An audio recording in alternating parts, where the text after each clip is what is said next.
नमस्कार, मी Dhananjay Sanap the Agrowon show मध्ये तुमचं स्वागत। 2023 खरीप हंगामातील सोयाबीन कापसाच्या 5,000 रुपये अनुदानासाठी शेतकऱ्यांना आधार ई-केवायसी करणं आवश्यक आहे।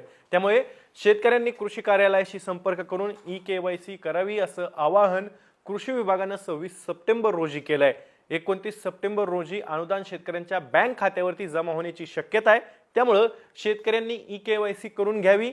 96 लाख शेतकऱ्यांपैकी 68 लाख शेतकऱ्यांनी आधार संमतीपत्र कृषी विभागाला दिले आहेत, पण 25 सप्टेंबर पर्यंतच्या आकडेवारीनुसार 21 लाख शेतकऱ्यांची आधार ई-केवायसी अजूनही बाकी असल्याचं कृषी विभागाने सांगितलंय। शेतकऱ्यांनी आधार ई-केवायसी केली नाही तर अनुदानापासून शेतकरी वंचित राहतील। त्यामुळे शेतकऱ्यांनी ई-केवायसी करून घ्यावी। आता ही ई-केवायसी तुम्ही तुमच्या मोबाईलवर सुद्धा करू शकता। मोबाईलवरून आधार ई-केवायसी नेमकी कशी करायची आहे तेच तुम्हाला पटकन सांगणार आहे या व्हिडिओतनं। सोपी पद्धत आहे, फक्त एक एक स्टेप फॉलो करा। तर सुरुवात करूयात। आता तुमच्या मोबाईलमध्ये तुम्ही गूगल ओपन करा। ओपन केलं, मग आता सर्च मध्ये scagridbt.mahaIT.org टाइप करायचंय। ते केलं, आता याची लिंक तुम्हाला मी डिस्क्रिप्शन बॉक्स मध्ये सुद्धा दिलेली आहे। आता हे जे काही तुम्ही वेबसाईट टाकली आहे ती सर्च करा। आता तुमच्या स्क्रीनवर वेबसाईट ओपन होईल। वेबसाईट ओपन होण्यासाठी थोडा वेळ लागतो, कारण या वेबसाईटचं सर्व्हर डाऊन आहे। मागच्या 3-4 दिवसापासून या वेबसाईटचं सर्व्हर डाऊन असल्यामुळे कुठलीही प्रक्रिया पुढे लवकर जात नाही, त्यासाठी थोडासा वेळ लागतोय।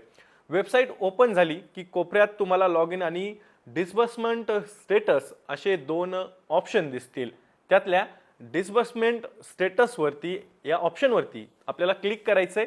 आता एक नवीन पेज तुमच्या समोर ओपन होईल। त्यामध्ये डिस्बर्समेंट स्टेटस मध्ये आधार कार्ड नंबर टाकायचा आहे, खाली कॅप्चाचा कोड सुद्धा टाकायचा आहे। तुम्ही ते स्क्रीनवर पाहू शकतात। आता इथं आपल्याला ऑथेंटिकेशन टाइप समोर 2 ऑप्शन आहेत, एक आहे ओटीपीचा आणि दुसरा आहे बायोमेट्रिकचा।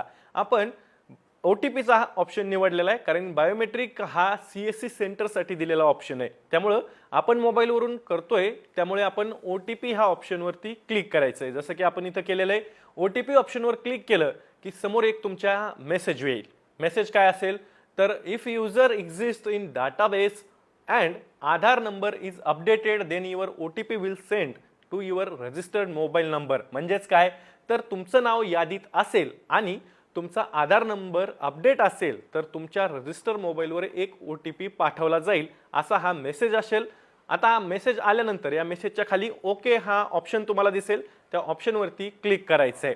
तुमच्या आधार नंबरशी लिंक असलेल्या मोबाईल नंबरवर त्यानंतर एक ओटीपी पाठवण्यात येईल। हा ओटीपी आला की तुम्ही एंटर ओटीपीच्या रकान्यात ओटीपी टाकायचा आहे।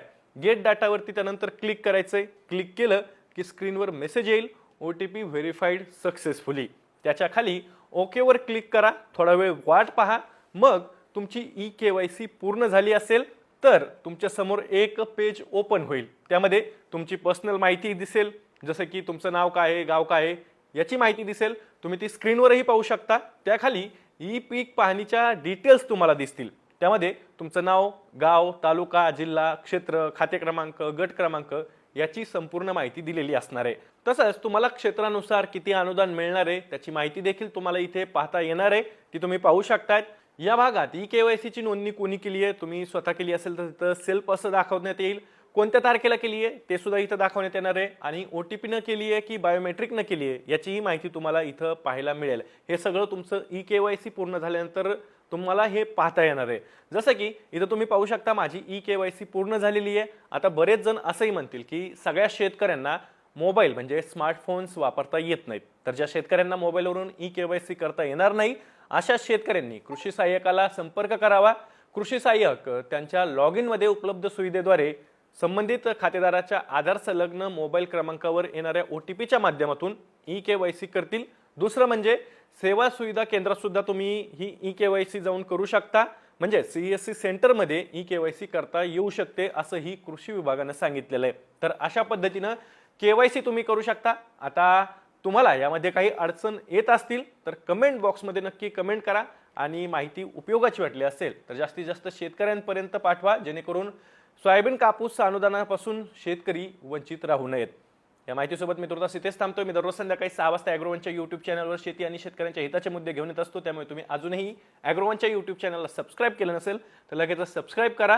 व्हिडिओ जास्तीत जास्त शेतकऱ्यांपर्यंत पाठवण्यासाठी व्हिडिओला लाईक आणि शेअर नक्की करा. आपण पुन्हा भेटू. तोवर तुम्ही तुमची आणि तुमच्या जवळच्या माणसांची काळजी घ्या.